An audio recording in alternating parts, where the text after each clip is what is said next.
ganitong ice cream na napaka-smooth, gagawa tayo. Huwag na nating sundin yung 2.5 liters ng Enjoy.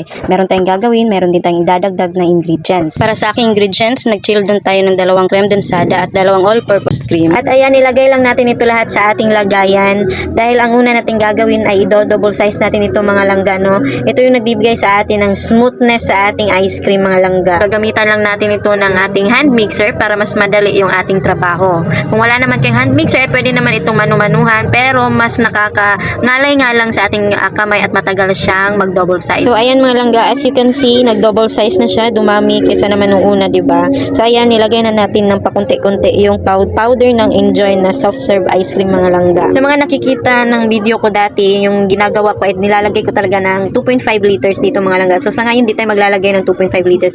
Lagyan lang natin ito ng 500 ml, mga langga. Mag-a-adjust tayo ng tubig dito para hindi siya maging icy yung kinalabasan niya. Dapat yung ganito na siya ka-smooth, mga langga. Kung nakikita nyo, dapat ganyan na yung kalabasan, yung consistency ng ating ice cream, mga langga. So ayan na mga langga, no, natapos na natin yung paggawa ng ating ice cream. So yun lang yung ingredients, kung dinagdag at nagbawas lang tayo ng tubig dyan, mga langga, para yung kalabasan talaga ng ating ice cream ay smooth na smooth, hindi na yung icing, mga langga. So ayan mga langga, no, nakapaglagay tayo dyan ng 3.9 liters ng ating ice cream na naggawa. And pwede na natin ito ilagay sa ating ref or freezer, mga langga, no, dahil bukas titigas na ito, pwede nang gamitin. Pakishare naman ang aking video nang marami ang magka-idea. Salamat!